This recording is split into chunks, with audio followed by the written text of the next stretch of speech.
Bonjour, Aya Namasté, chers toutes, chers tous. Cela dépend de votre position sur la terre. Alors, on m'appelle Sri Euseb Avondine. Je viens dans cette capsule aborder avec vous un thème particulier, oui, qui a une relation avec la politique, mais nous restons toujours dans les entrailles de la métaphysique. Comme vous le savez, en fait, le pouvoir politique est un pouvoir spirituel. J'ai l'habitude de vous l'expliquer. Parce que en réalité, le pouvoir est une forme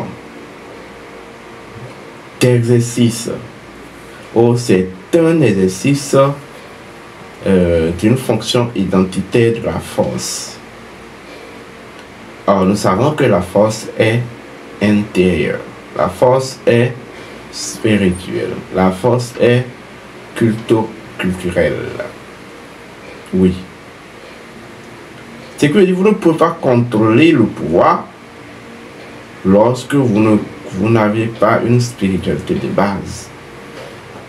Car en réalité, seule la force parvient à contenir et canaliser le pouvoir. Voilà pourquoi le principe dit pouvoir et puissance doivent inévitablement retourner à la force. Parce que, en fait, c'est comme l'institution de la primature et la présidence de la République. C'est vrai que la présidence de la République est une institution à part entière. On va me dire que la primature aussi. Mais vous savez que la primature dépend de la présidence de la République. Oui. Quel que soit tout ce qu'on dira, c'est la même chose. La primature n'a pas d'impact sur la présidence de la République, mais est un bras opérationnel de la présidence de la République. Mais la présidence de la République a le droit de demander tout compte à la primature. C'est ça, le pouvoir et la force. Oui. Le pouvoir est au service de la force. Si vous acceptez ça dans votre conscience, il vous sera utile. Mais lorsque si vous pensez que en réalité, que vous devez posséder le pouvoir a ce vilain russe. Il cherchera à vous posséder. Et c'est ce que nous constatons souvent. Parce qu'en fait, le mode opératoire du pouvoir, c'est la domination. Le pouvoir évolue par domination. Voilà pourquoi ceux qui disposent d'un lopin de pouvoir cherchent à dominer.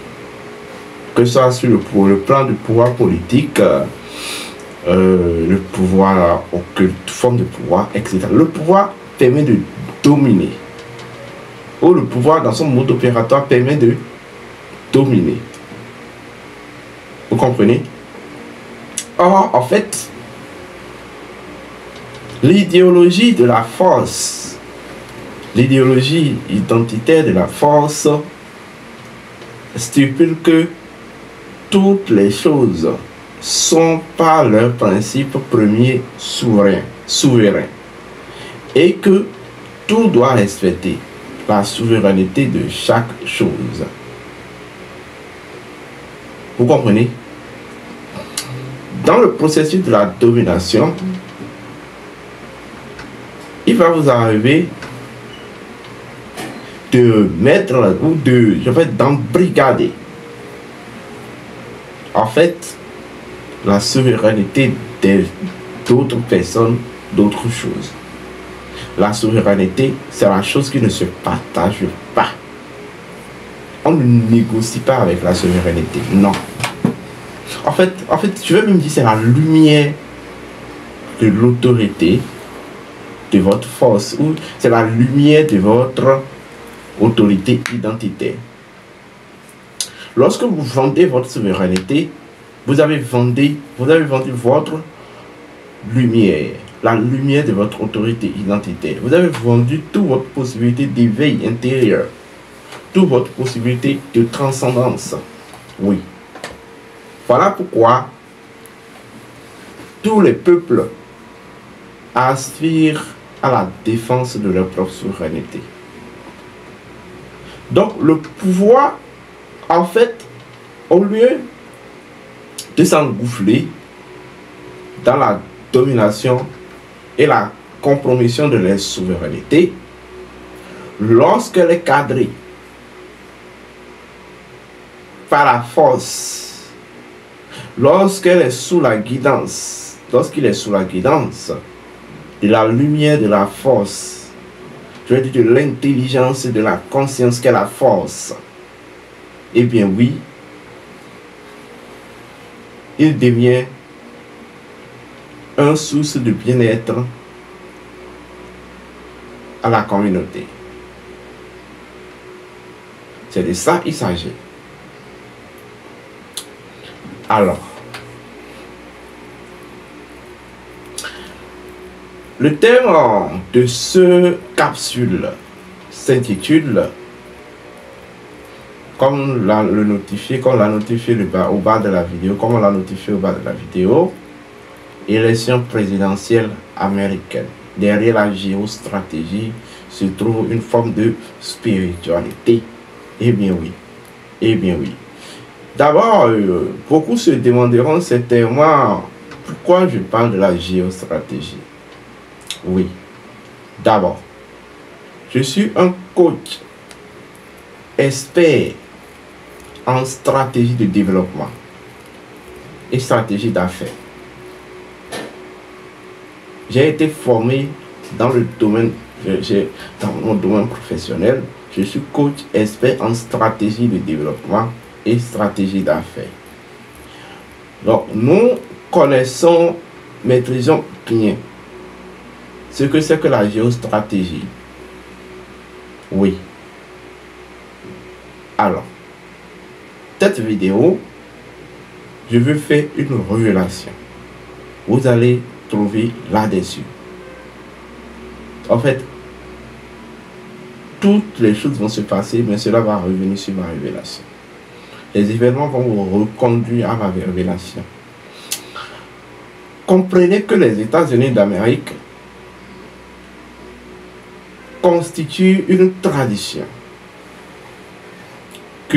culturelle. Oui.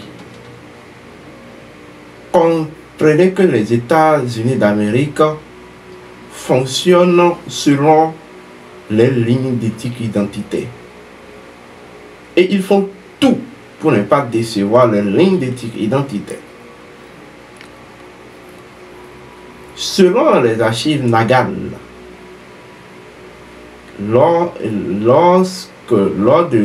puisque c'est les archives Nagal qui ont annoncé même des millénaires, même il y a des millénaires, en fait, l'apparition d'un pays qui va s'appeler les États-Unis d'Amérique. Mais quelle était la mission assignée aux États-Unis d'Amérique par, je vais même dire, la mémoire cosmique?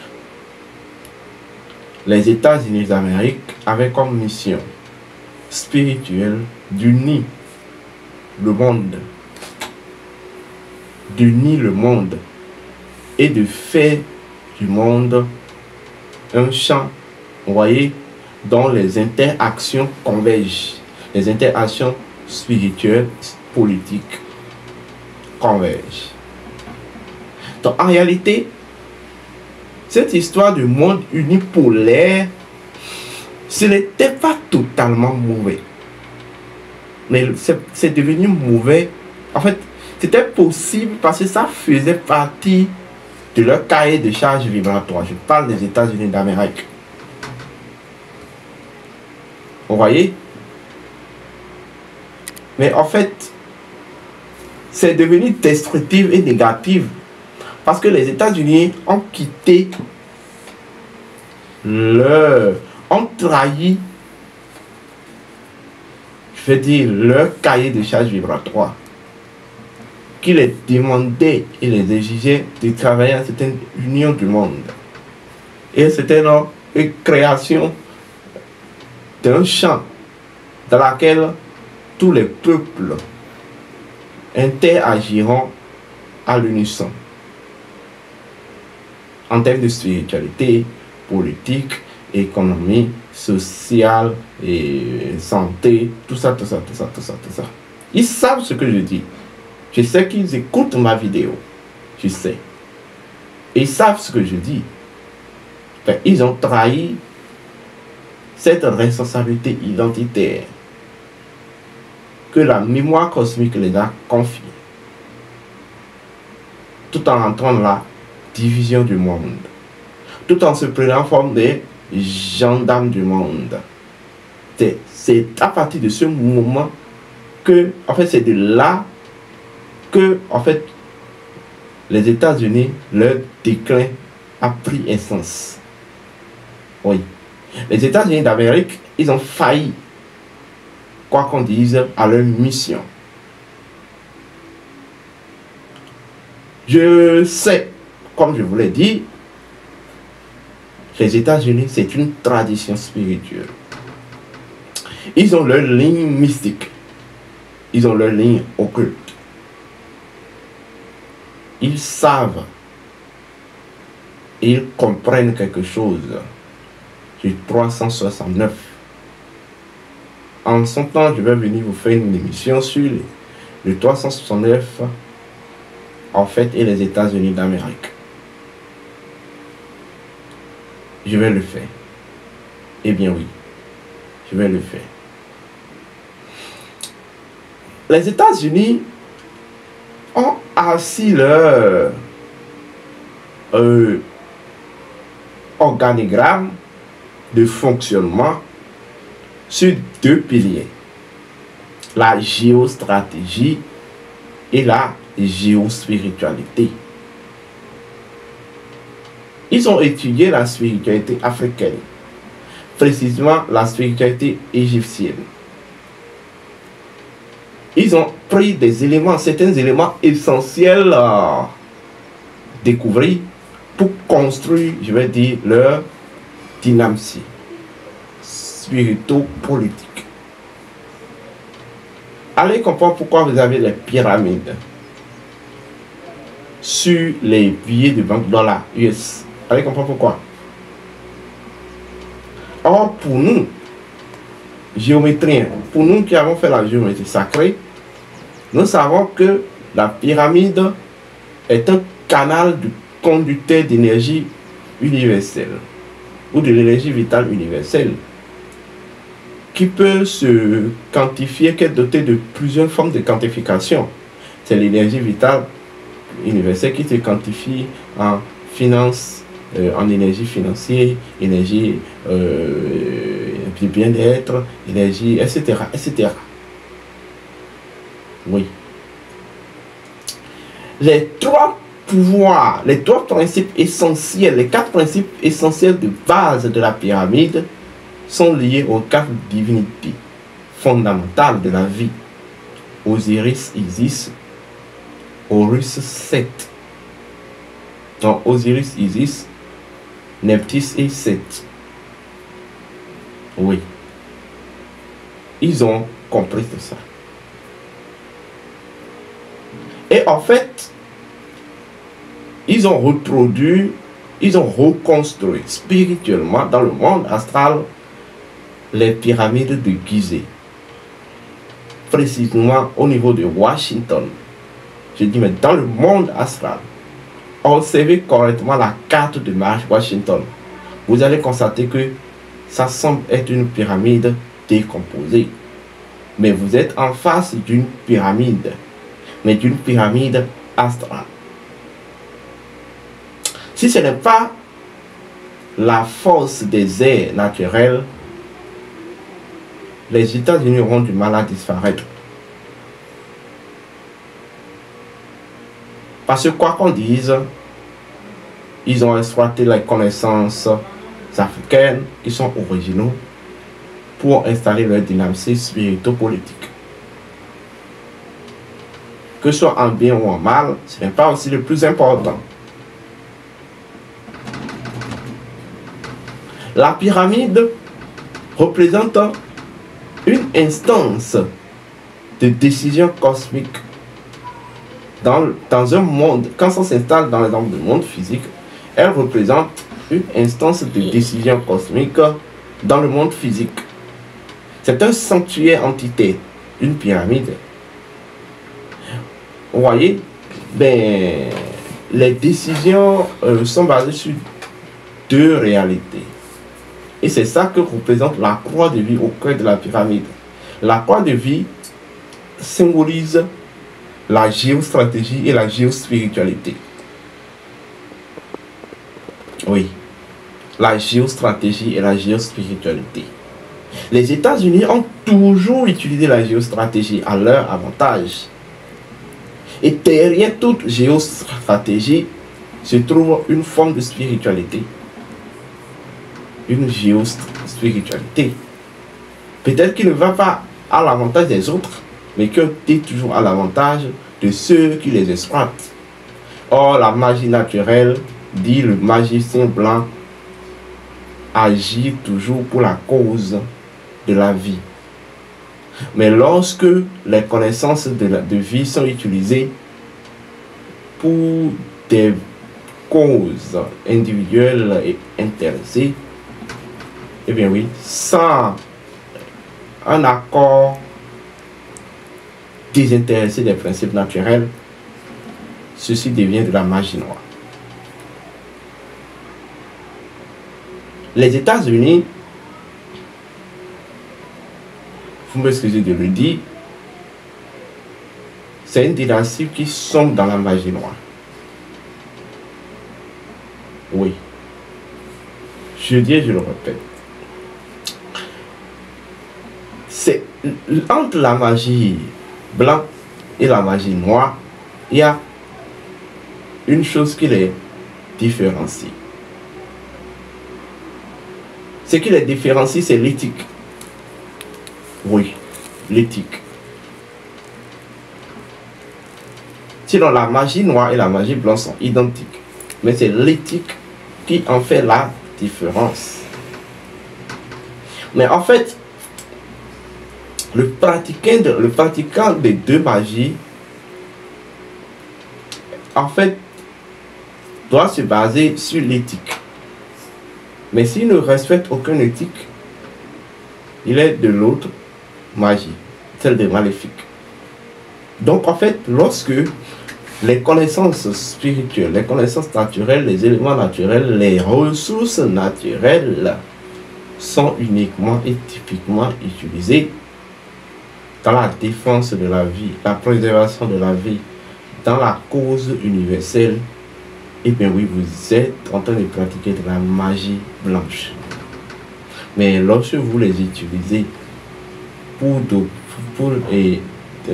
à l'échelle individuelle intéressée, et en fait, lorsque vous l'utilisez pour le suivi, c'est-à-dire pour préserver votre cerveau reptilien, vous faites de la magie noire. Les États-Unis ont envahi l'Irak. Pourquoi? Pour leur intérêt. Intérêt quoi? Égoïste. Parce que je vous le dis, c'est pour les intérêts égoïstes, carrément égoïstes. Parce que lors de cette invasion, de façon humaine, c'est un peuple qui a été décimé de la terre. Mais en quoi l'invasion de l'Irak est allée à l'avantage du monde et de la vie? Les États-Unis ont envahi l'Afghanistan. C'était pour quel intérêt? Leur intérêt, encore leur intérêt. Donc cela retourne encore au principe que je viens de vous énoncer. Les États-Unis ont sombré dans la magie noire, dans la magie maléfique. Lorsque Kadhafi a été tué pourquoi? Nous le savons.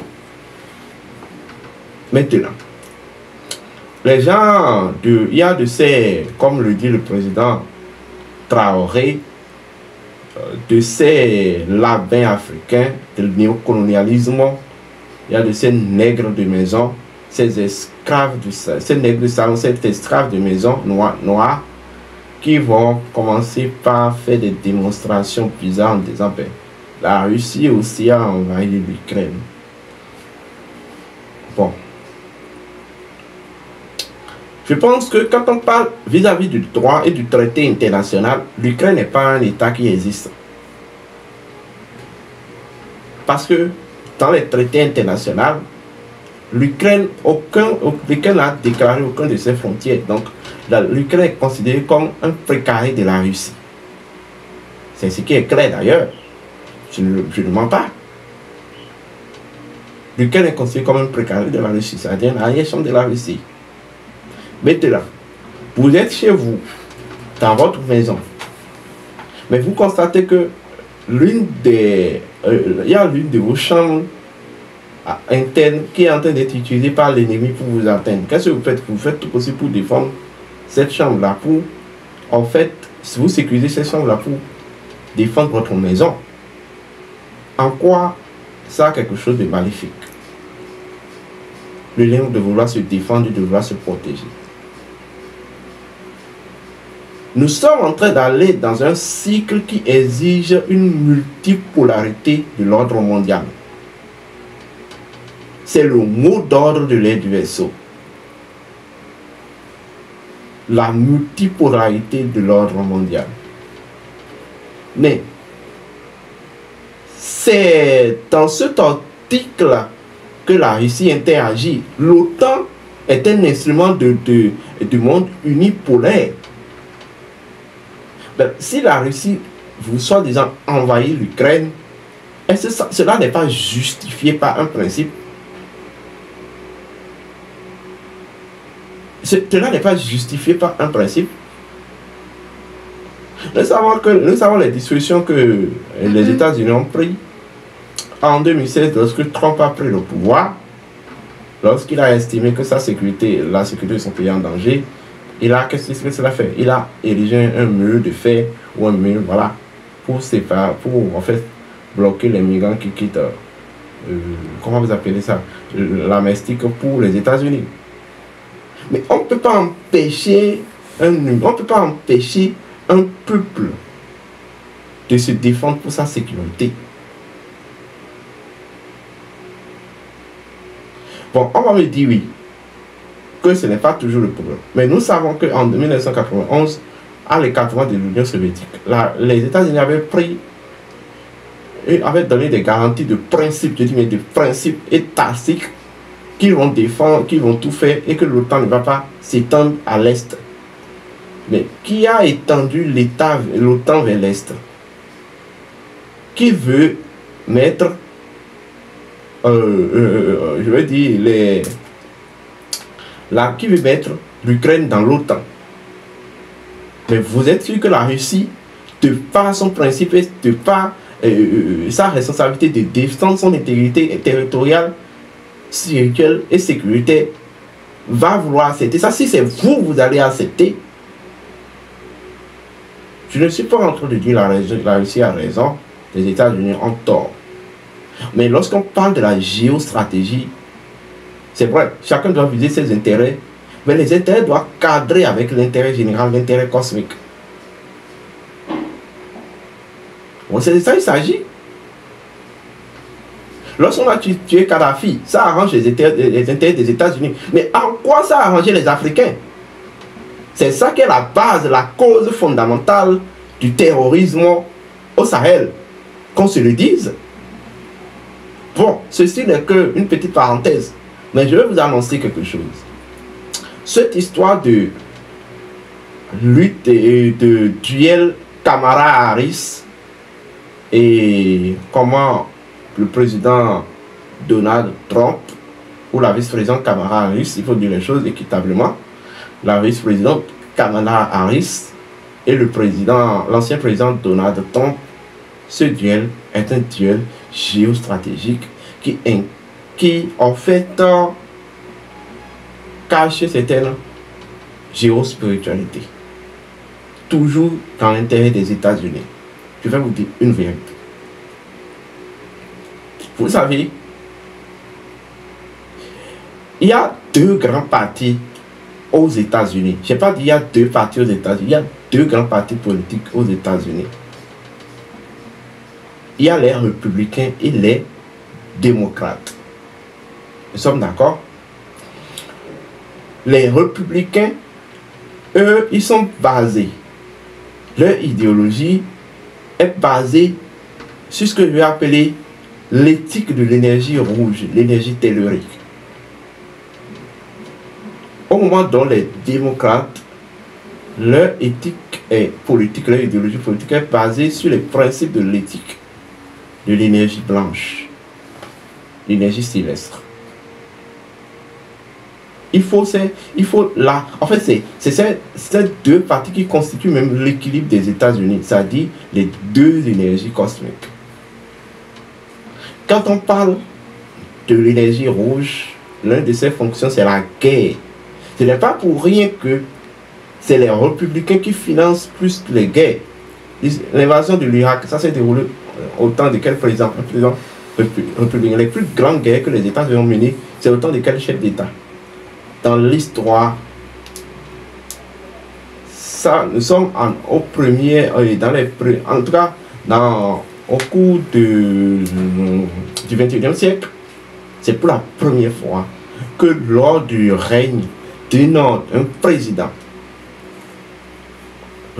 démocrate, les États-Unis se sont engagés, quoi qu'on dise, bon, sans s'engager directement dans un conflit armé. Je dis bien, sans s'engager. Je parle avec précaution, mais vous savez la vérité. Mais en fait, ne pensez pas que Kamala Harris qui a été proposée, je parle de la géostratégie. Ne pensez pas que cette Kamala Harris, oui, elle a été proposée par les démocrates et que les républicains n'ont pas leur mot à dire dedans. Je suis désolé. Si Kamala Harris se passe, sachez que la guerre va continuer entre l'Ukraine et la Russie. Et en fait, les grands lobbies de vente des armes, des armements de guerre, sont dans les républicains. Si Donald Trump passe le 5 novembre 2024, il y aura un semblant d'arrestation de la guerre en Ukraine. Peut-être ça va s'arrêter, mais sachez que il va s'empresser à reconduire les mêmes guerres ailleurs, sur d'autres fronts. Peut-être pas avec la Russie et l'Ukraine, peut-être avec la Russie, mais sous d'autres fronts. C'est de ça il s'agit. En fait, c'est un géostratégie qui est en train de jouer avec les deux personnes-là. Pour des idiots qui pensent que voilà, un certain Trump s'est levé, a décidé de défendre les États-Unis et qu'un certain Harris s'est levé, a décidé de défendre. C'est un jeu, quoi qu'on dise. La politique mondiale est décidée par les initiés dans les loges secrètes. Je sais de quoi je parle.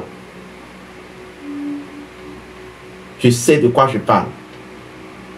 Toutes les grandes décisions de la politique mondiale sont prises essentiellement par des lobbying, par des initiés dans des loges secrètes. quand on parle de l'interaction entre républicains et démocrates, sachez qu'il s'agit d'une interaction entre un réseau ou un réseau de courant d'énergie tellurique et un réseau de courant d'énergie céleste. C'est de ça qu'il s'agit. Arrêtez de penser que... Je vais encore vous annoncer quelque chose. Quel que soit celui qui va gagner là, que la Russie ne pense pas, que la Russie ne tombe pas dans le piège selon lequel il aura la paix avec les États-Unis. Les États-Unis n'ont jamais voir la Russie, n'ont jamais laissé la Russie en paix. C'est impossible. C'est impossible dans tous les ensembles. Lorsque les États-Unis vont laisser la Russie en paix, c'est que c'est peut-être lorsque les États-Unis ne vont plus exister en tant qu'une communauté d'États. C'est de ça qu'il s'agit. Nous sommes en face d'une hégémonie Occident et en fait Occident-Russie. C'est un virus. Nous sommes en face de la propagation d'un virus. Voilà. Un virus de l'impérialisme. Vous allez constater que cela va se déplacer dans d'autres fronts du monde. Quand vous venez dans le Sahel, ce virus est déjà transporté dans le Sahel entre l'affrontement entre l'OTAN, les pays, les valeurs locaux de l'impérialisme dans l'Afrique de l'Ouest et en fait les révolutionnaires du Sahel. Je ne vais pas citer le nom de certains États. Et vice-versa. Et vice-versa. Vous voyez, lorsque vous allez en Moyen-Orient, même chose. Etc. etc. Et en fait, l'Asie orientale aussi n'est pas épargnée. Ne sera pas épargnée. De toute façon, les élections de 2024 là, de novembre là, n'ont qu'à passer. L'Asie aura pour son compte. Je ne vais pas aller plus loin que ça. Tout ce que moi je vais demander, ne sont plus à une ère dont il faut promouvoir le monde unipolaire. En fait, la fin du monde unipolaire est signée déjà. Tous les peuples, tous les États qui vont œuvrer pour la construction d'un monde ou d'un ordre uni et multipolaire seront ceux qui vont diriger le monde de demain. Et je vous le dis toujours, le monde de demain, c'est celui des initiés. Le monde de demain, c'est le monde qui vient dans l'ère du vaisseau. L'ère qui exige une certaine souveraineté des consciences collectives comme individuelles. Oui. Bon, d'autres se demandent où est l'Afrique dans tout ça. Écoutez, quelles que soient les configurations, l'Afrique aura toujours son mot à dire. Les dés ont été lancés par en fait la création de la confédération AES. Vous n'allez pas me croire, mais dans les moments à venir, dans d'autres contraintes de l'Afrique, d'autres confédérations vont être encore créées. Oui. C'est de ça qu'il s'agit. Donc, ne pensez pas que duel Kamala Harris, Donald Trump, c'est un duel qui arrange la Russie, qui arrange l'Afrique. Non. Ça arrange les États-Unis. C'est un jeu décidé. C'est un jeu géostratégique décidé dans les antichambres des loges. Quand vous voyez affrontement démocrate républicain aux États-Unis, sachez qu'il s'agit d'une interaction entre en fait énergie tellurique, réseau d'énergie tellurique et réseau d'énergie céleste. C'est de ça qu'il s'agit. Je vais profiter pour vous rappeler que nous avons lancé déjà, nous avons ouvert déjà le séminaire, notre séminaire de fin d'année. Donc, ceux qui ne se sont pas encore inscrits, inscrivez-vous, l'inscription est à 20 000 francs. Nous avons un programme bien achalandé Alors, ceux qui aimeraient aussi se découvrir, savoir qui sont leurs missions d'incarnation, leur rôle, etc., le document d'équation d'incarnation est à leur disposition. Alors, ceci étant dit, derrière la géostratégie se trouve une forme de géospiritualité.